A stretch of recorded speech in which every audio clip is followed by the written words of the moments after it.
Voilà, merci Seigneur. J'aimerais vous dire ce matin que si vous vous attendez des fois à un mot d'un homme, vous serez vite déçus. Mais si on est venu ce matin à attendre de recevoir un mot qui vient du ciel, là vous partirez bénis. Vous partirez remplis en réalité. Et puis, ça m'a tracassé moi toute la nuit là. Toute la nuit j'étais tracassé. Puis j'ai même mis le réveil à 6 heures. Pourtant je suis un garçon qui se lève tôt moi. Et puis j'ai dit Seigneur, si ce matin je veux prendre ma mise à part un peu plus pour venir là. Et puis j'étais tellement tracassé que ça fait pas longtemps que je me suis réveillé. Mais le Seigneur a mis un message sur mon cœur. Alléluia. On va tous partir d'ici, c'est vrai. Peut-être pour ceux qui n'ont pas prêché, vous ne tracassez pas, vous allez prêcher dehors. Mais regardons plutôt ce qui va nous attendre plutôt arriver dehors. Le Seigneur va nous donner des avertissements, et puis il a parlé de Gethsémane, il a parlé du jardin, et puis en réalité c'était le message que le Seigneur a mis sur mon cœur ce matin. Le Seigneur, à travers le jardin de Gethsémane, va nous avertir de quelque chose. Parce que là, Jésus va mener un combat. On a l'habitude de dire que le plus grand combat que Jésus a mené, il a été à la croix. Mais laisse-moi te dire que ce n'est pas à la croix, c'est au jardin. Parce qu'au jardin, là, la coupe s'est présentée devant lui. Et là, il a mené un combat, Jésus. Sans le jardin, il n'y a pas la croix en réalité. Il a fallu qu'il prenne la coupe, Jésus. Et puis la Bible déclare que tellement qu'il a prié, tellement que des grumeaux de sang ont sorti de son front. Et puis nous le savons aujourd'hui par rapport à nos anciens, nos enseignements et par rapport à la science, que c'est arrivé aujourd'hui. Dans les camps de concentration à l'époque, les personnes qui étaient là incarcérées, tellement qu'ils vivaient une angoisse, tellement qu'ils vivaient quelque chose de dur, que une pression artérielle se faisait à l'intérieur, là, et puis des grumeaux de sang, parce que le cerveau n'était plus oxygéné en réalité. C'était comme ça. Et puis moi j'ai l'habitude d'aller dans les prisons, et j'ai l'habitude de voir les gens qui sont en angoisse, les gens qui sont dans le problème. Et là, Jésus, lui, il a vécu ça, mais à une échelle que nous, on ne pourrait pas y arriver. Et puis, Jésus a demandé quelque chose. Il y avait ses disciples qui étaient avec lui, certains de ses disciples. Il leur a demandé de prier. Il leur a demandé de veiller. Et puis, il s'est passé quelque chose, c'est qu'à 3 reprises, il les a trouvés endormis. Ils n'ont pas pu veiller. Il y avait un combat qui était devant, et il a demandé à veiller. Et puis, laissez-moi vous dire qu'il y a un combat qui vous attend là-bas dehors. Et Jésus vous demande de veiller. De veiller en vous, à votre ministère, en votre vie, à votre foyer. De veiller, le thème de mon message, c'est veiller et travailler dans son œuvre. Travailler aux œuvres qu'en réalité le Seigneur a préparées d'avance pour nous, à veiller dessus. Parce que l'activité, le trésor de l'homme, c'est son activité. Et notre activité en sortant d'ici, c'est d'annoncer sa parole. Bien sûr, il n'y a pas que la parole. Il y a le travail sur les terrains.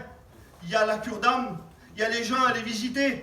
Oh, ne vous attendez pas toujours à une estrade, excusez-moi, je le dis parce que ça fait un peu plus d'un an et demi qu'on prêche. Mais des fois, le plus beau des travails se fait en bas, là. Amen. Et puis même, c'est là qu'il se fait. Parce que c'est en bas que tu amènes les âmes après à la réunion. Et puis, quelle réjouissance quand après, que tu les vois qu'ils sont dans les rangs, là. C'est ça notre récompense. C'est d'aller les chercher, les arracher du feu, même si on se brûle, c'est pas grave. Mais de les avoir ici, et notre récompense, elle est là. Et là, Jésus leur demande de prier et de veiller. Et qu'est-ce que c'est en réalité veiller? C'est être éveillé. Pour veiller, il faut être éveillé. On est d'accord avec ça. Et il y a un jeune homme là, dans la parole, qui se trouve dans le livre des Actes. Vous connaissez tous l'histoire. C'est l'histoire d'Itichus. Et puis, je vais vous faire la lecture parce que c'est important. Parce que tout doit se faire avec la parole. Tout doit se faire avec la parole. Ce jeune homme-là, il était à la réunion. Il était en train d'écouter Paul qui était en train de prêcher. Il était à la réunion, comme ici, là, on est à la réunion. Et puis la parole de Dieu, elle dit, dans le livre des Actes, au chapitre 20, et puis je vais commencer au verset 8. Il y a quelque chose, moi, qui m'a interpellé. Il dit, il y avait beaucoup de lampes dans la chambre haute. Il y avait beaucoup de lampes, ça veut dire que la chambre était éclairée. Le bâtiment était éclairé. Là, qui sont au 3e étage, c'était éclairé. Comment on peut s'endormir quand il fait jour? Moi, je ne peux pas. Si les partiels ne sont pas fermés du camping, je ne dors pas s'il y a un rayon de lumière. Puis lui, il est là. Il semblerait qu'en plus, il y a Paul qui est en train de prêcher. Il y a certainement beaucoup de monde qui sont là. Et puis lui, il s'endort. Mais pourtant, il y a beaucoup de lampes. Et là, le jeune homme nommé Itichus, qui était assis sur la fenêtre, s'endormit profondément. Et puis, laissez-moi vous dire qu'il y a ce texte dans la parole de Dieu. Je l'ai peut-être un peu devancé, le message. C'est dans l'épître de Pierre. Le premier épître au verset 8. Il dit, veillez sur votre adversaire le diable, qui rôde comme un lion rugissant, cherchant qui c'est qui va dévorer. Et laissez-moi vous dire que quand on va sortir d'ici, c'est ce qu'il va faire. Et même peut-être, je peux le dire sans me tromper, c'est peut-être que c'est ça qu'il a commencé des fois dans les cœurs. Parce que, vous savez, l'ennemi, ici aussi, il met des pensées. Ici, il vient attaquer. Et peut-être que des fois, tu es à la réunion, peut-être que des fois, tu écoutes le message, peut-être que des fois, tu es en plein jour, mais l'ennemi t'a tellement isolé, l'ennemi t'a tellement fait reculer, que tu es dans tes pensées, puis tu n'écoutes pas la parole, et puis c'est ce qui s'est passé pour Eutychus. Il n'écoutait plus la parole, il était certainement dans ses passés fatigué, et puis vous savez, l'ennemi, il te mettra toujours en situation de danger. Il a pris Eutychus, il a été l'amener au fond de la réunion, au bord de la fenêtre, au bord en situation de danger, là où pouvait tomber en réalité. Et puis c'est ce qui s'est passé. Quand on ne veille pas, si Eutychus aurait veillé à la parole, s'il aurait été devant, excusez-moi, ou s'il aurait été attentif, il aurait veillé au message que Paul était en train de m'enseigner, eh bien il aurait été certainement béni, il n'aurait pas tombé en réalité. Et à combien des fois, l'ennemi nous isole, il nous met dans un coin là-bas, et puis on loupe notre réunion. Ou des fois, on est trop fatigué, on ne va pas à la réunion. Et puis, le livre des Proverbes, il dit en réalité un peu croiser les bras, un peu d'assouplissement, et la pauvreté te surprendra. Laissez-moi vous dire qu'Eutychus a bien été surpris là. Parce que du 3e étage, il a tombé par terre. Mais nous voyons quelque chose. Nous voyons que Paul a descendu pour aller à lui en réalité. Et laisse-moi te dire que là, Jésus, lui, il vient. Qu'importe l'ennemi ce qu'il a pu faire, qu'importe si il t'a mis dans une position de retranchement, je vais dire ça comme ça. Parce que vous savez, des fois, quand on est assiégé, quand on est attaqué dans nos pensées, on a une attitude, on se retranche sur nous-mêmes. Vous comprenez ce que je veux dire? On se retranche sur nous-mêmes. Et il semblerait qu'on se forme une carapace. Mais Jésus, ce matin, la carapace, lui, il veut la casser. Amen. Lui, ce qu'il veut, c'est pas que tu sois en position de danger. Il veut que tu sois en position de vainqueur ce matin. Parce que quand tu vas sortir d'ici, laisse-moi te dire, toi et ton foyer, moi et ma maison, nous servirons l'Éternel. C'est toi et ton foyer. Je ne sais pas si le message il est pour une sœur, je ne sais pas s'il est pour un frère, je ne sais pas s'il est pour un enseignant. Mais je sais que moi, il m'est approprié. Parce que je sais ce que c'est d'être retranché, je sais ce que c'est d'être une carapace, je sais ce que l'ennemi est capable de faire, mais je sais aussi ce que Jésus est capable de faire. Il est capable de délivrer, il est capable de guérir, il est capable de relever, il est capable de soigner, il est capable d'encourager. Il est capable de nous faire avancer. Parce qu'il est Jésus. On a vu ce Eutychus qui était assoupi, qui en réalité n'était pas éveillé, qui ne veillait pas. Et puis, je sais que je n'ai pas beaucoup de temps, alors je vais aller au sujet de mon message. Nous voyons Néhémie dans la parole de Dieu qui va bâtir la muraille. Ce projet venu de Dieu dans son cœur de pouvoir la rebâtir. Et puis, quand nous voyons l'histoire de Néhémie, quand il va pour bâtir la muraille, moi ce que je m'aperçois, c'est qu'il n'est pas seul. Il engage tout le monde avec lui. Et puis quand je regarde le récit de la muraille, je vois qu'il y a des sacrificateurs qui sont à la tâche, qui travaillent. Ce n'était pas leur travail. Je vois qu'il y a des femmes qui sont en train de travailler. Je vois qu'il y a des enfants. Je vois qu'il y a toute une catégorie de personnes. Il rassemble des personnes de tous les côtés. Il a certainement rassemblé des Roms. Il a certainement ramassé des Gitans. Il a certainement appelé des Espagnols, des Catalans. Il n'a pas regardé les ethnies, il n'a pas regardé les personnes. Lui, ce qu'il a regardé, c'était l'œuvre de Dieu, le travail qu'il y avait à faire. Il fallait qu'il rebâtisse. Il n'a pas regardé l'ethnie, il n'a pas regardé si c'était des femmes, il n'a pas regardé si c'était des enfants. Il a regardé la construction, il a regardé l'œuvre de Dieu. Et puis vous savez, même si des fois ils ne s'entendaient pas tous, ils ont construit la muraille, vous savez avec quoi? Avec un niveau, avec une règle en réalité, pour que la muraille soit droite en réalité. Et puis c'est quoi nous? Ce qui va nous faire entendre, c'est la règle de la parole de Dieu. C'est le niveau en réalité. Moi une fois j'ai vu cette image de Jimmy qui avait essayé de faire tracer un trait à un étudiant. Et l'étudiant, il a tracé un trait comme il pouvait, avec ses moyens. Mais quand il lui a fait prendre une règle et qu'il lui a fait tracer un trait, il était droit. Puis tant qu'on suivra la règle de la doctrine de la parole de Dieu, laissez-moi vous dire que la muraille, elle sera comme il faut arriver au bout. Et puis j'ai vu quelque chose. Ils étaient tous ensemble en train de travailler. Tous ensemble, ils étaient là. Et puis, ce que j'ai remarqué, c'est qu'ils travaillaient tous à côté et vis-à-vis. Ils étaient tous à côté et vis-à-vis. C'est quoi? Alors à côté, c'est mon frère, il est là. Et puis on travaillait ensemble en réalité à la construire, la muraille. Et puis vis-à-vis, c'est en face.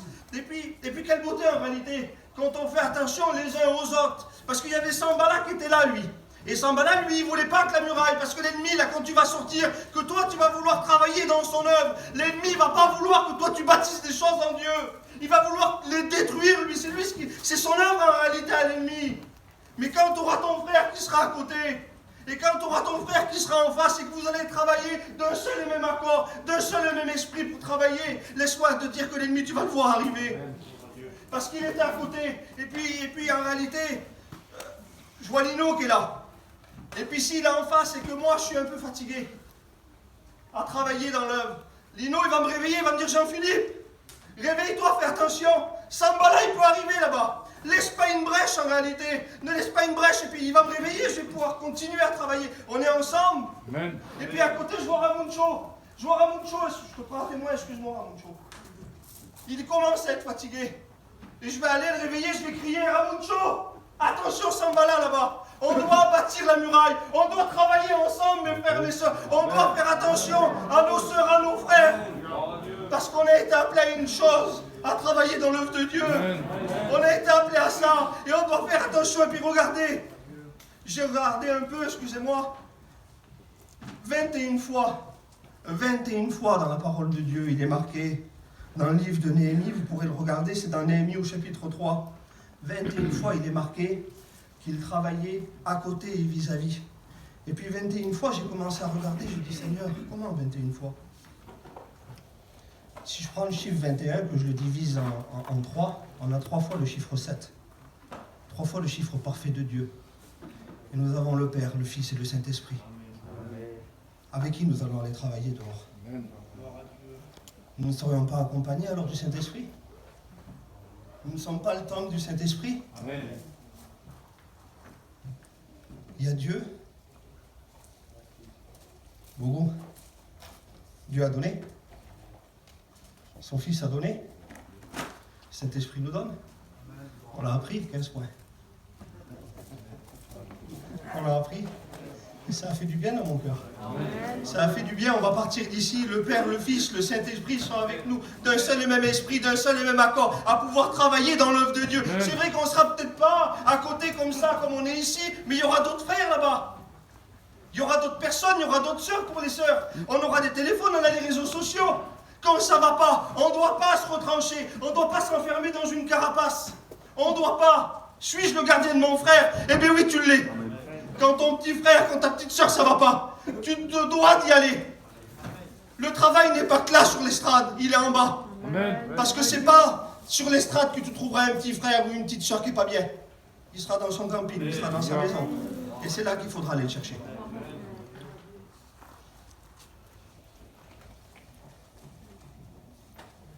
Je bénis ton nom, Seigneur. Quand ils ont rebâti la muraille, et puis j'arrêterai là-dessus, je vais regarder quelque chose. La première des portes qu'ils ont commencé, les premiers montants, c'est la porte des brebis. La porte des brebis, Jésus c'est le bon berger. Il est le commencement et la fin, il est l'alpha et l'oméga. Quand ils ont fait le tour de la muraille, ils ont fini par la porte des brebis. Ils ont passé par la porte des sources. Jésus c'est une source d'eau vive. Amen. Ils ont passé par la porte des poissons. Ils ont passé, je l'ai marqué quelque part, ils ont passé à côté de la tour, c'était la tour des fours. Et un four, il marche avec quoi? Avec le feu. Et le feu nous représente l'esprit. À chaque fois, nous voyons qu'il y a une partie du Père, du Fils et du Saint-Esprit dans l'union, dans le travail. J'aimerais vous poser une question ce matin. Et j'arrêterai sur ce message, je ne veux pas aller plus loin pour que je ne vois pas trop de temps. On va aller dans un combat à la sortie d'ici. Vous n'allez pas y aller seul dans le combat. Moi, j'engage mon foyer. J'engage ma femme, elle est là. Je l'engage à travailler avec moi. Dieu. Je l'engage. J'engage mon copain Pierrot. Pierrot, tu veux t'engager avec moi dans le travail? Tu veux bâtir la muraille avec moi? Tu veux le faire pour le Seigneur? Lino, tu veux le faire aussi? Est-ce que vous engagez vos compagnes en réalité? Et puis je vais vous dire comme ça, qui c'est qui veut engager? Qui c'est qui veut s'engager? Qui c'est qui veut aller avec moi travailler, bâtir la muraille? Travailler l'œuvre de Dieu? J'aimerais qu'on le fasse ensemble. Moi j'ai besoin de vous. Seul j'y arriverai pas. Mais avec Dieu nous ferons des exploits. Il a dit je serai avec vous tous les jours jusqu'à la fin du monde. Il ne va pas nous quitter, il sera tout le temps avec nous. Avec Dieu nous ferons des exploits. Est-ce que vous voulez faire des exploits? Alors j'aimerais qu'on se lève ensemble tous. Et puis que tous on s'engage dans ce travail-là. Et qu'on puisse prier le Seigneur. De dire que dehors là-bas on va veiller sur